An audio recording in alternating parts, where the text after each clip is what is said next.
Hey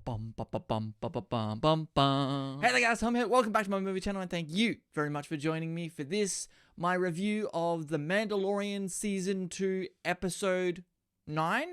Well, Episode 1 of Season 2, but technically it's Chapter 9.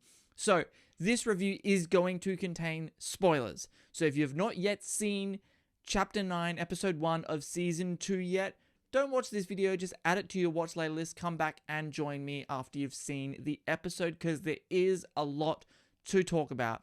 Also, if you haven't been here before, make sure you hit that subscribe button and ring that notifications bell so that you never miss out on my take on all things streaming services because there's no movies in theaters right now. So, The Mandalorian Chapter 9. Mando is still with Baby Yoda. He has been quested by the Armorer in Season 1 to reunite Baby Yoda with its own kind, and he's trying to find other Mandalorians who will help him guide the way. So we start this episode, Mandalorian's on a planet, and he runs into this Cyclops thing, and they're watching Gamorrean guards, MMA fighting, I guess, and, you know, the Cyclops tells him, hey, there is a Mandalorian, or rumors of a Mandalorian on Tatooine, that's where you need to go. And first of all, I love that of the fact that, you know, he tried to kill the Mando, and then Mando just tied him up and killed him. That's great. And I love watching Gamorrean guards fight. That was fantastic also. I really like the progression of the action sequences in The Mandalorian. Like, I feel like just in this episode alone, the action got better and improved from Season 1. And I liked all the action in Season 1, but I feel like they've improved on it and they've added to it. And I feel like especially in this episode, the action in it felt a lot more visceral than it did in the first season. So the Mandalorian goes back to Tatooine. Of course, he runs into the shop owner, Amy Sedaris, I think is her name. I wasn't a fan of her character in the first season, to be honest with you, even though she was only in that one Tatooine episode, and I did actually like that episode. A lot of people didn't like that episode because it was just full of nostalgia porn, but I love me some nostalgia porn, so bring it on. Anytime we get to go back to Tatooine is good in my books. So I love this episode. I really did. Mando back on Tatooine. He goes to, you have Mos Eisley, you have Mos Espa, and now we learn about Mos Pelgos, which is a smaller community, you know, on the outer side of Tatooine, and they're having trouble dealing with this crate dragon. But of course, Mandalorian is looking for the other Mandalorian on Tatooine, and as we discover, there's not a Mandalorian there. It's Cobb Vanth, who is, by the way, a character in one of the Star Wars Aftermath novels, and in that novel, they explained that he has Boba Fett's armor. So we see Cobb Vanth enter this thing, and immediately, of course, he's wearing Boba Fett's armor, which, by the way, is so good to see it again. I don't care that Boba Fett himself wasn't actually wearing it in this episode. It was just cool to see the armor again. And I love that scene where they're about to have, a square off. They're about to have a duel, and Cobb Vanth just sits down, and as soon as he starts to take the helmet off, there's this little shot of Mando kind of recoiling, like, what are you doing? Because, of course, Mando has this, thing where he doesn't take the helmet off. And then he quickly realizes, oh, this guy's not actually a Mandalorian.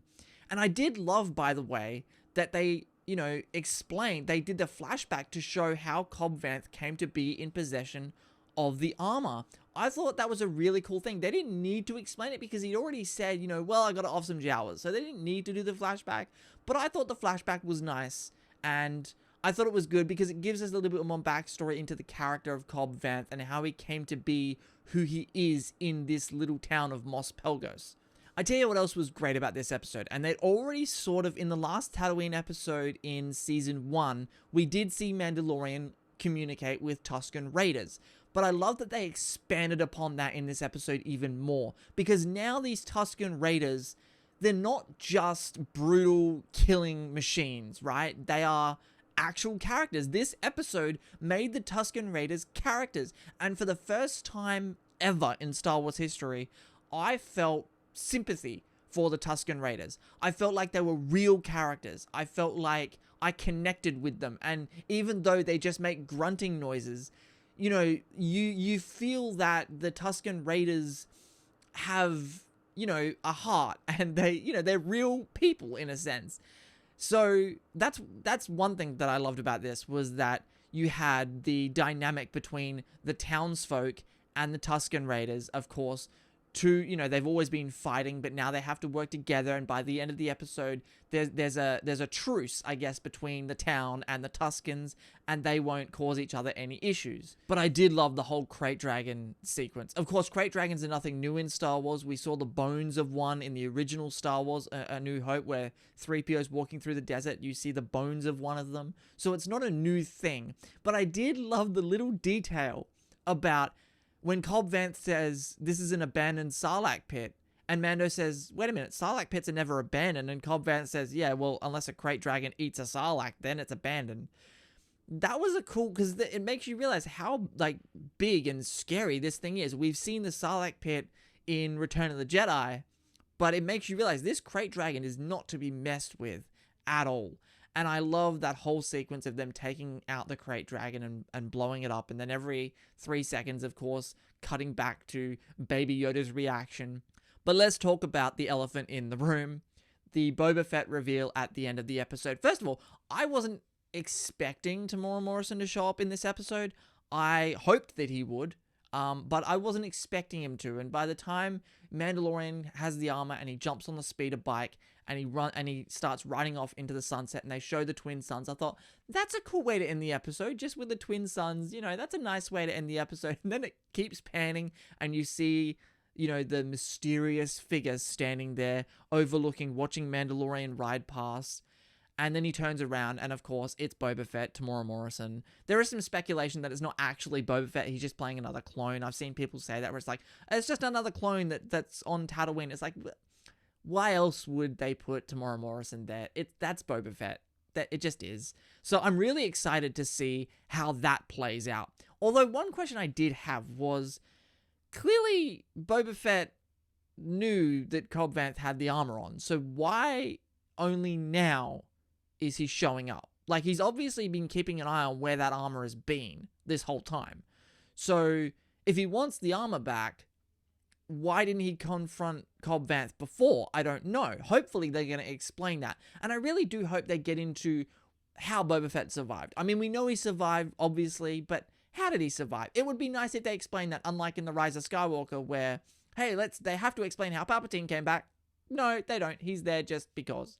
So I really enjoyed this episode, guys. I thought it was great. And I love the little detail as well of Mandalorian hitting Cobb Vanth's jetpack and sending him flying. I thought that was a really nice callback to what happened in Return of the Jedi. Well, Boba Fett, Han Solo turns around, knocks the jetpack, Boba Fett goes flying into the Sarlacc pit. I thought that was a really cool kind of callback. And Jon Favreau directed this episode. It's the first episode he's directed of this series. And I thought he did a great job in this episode. I thought this episode was great. Listen, there are not many episodes of Mandalorian that I haven't liked. I think there's maybe one or two that I didn't love. I think I've at least liked every episode of Mandalorian so far. But oh my god, we have Boba Fett back. Temuera Morrison's playing him. I'm very excited to see where episode 2 in season 2, or episode 10 overall, takes us with the Mandalorian. So I want to know what you guys think. Right down there in the comment section below as I knock my microphone over.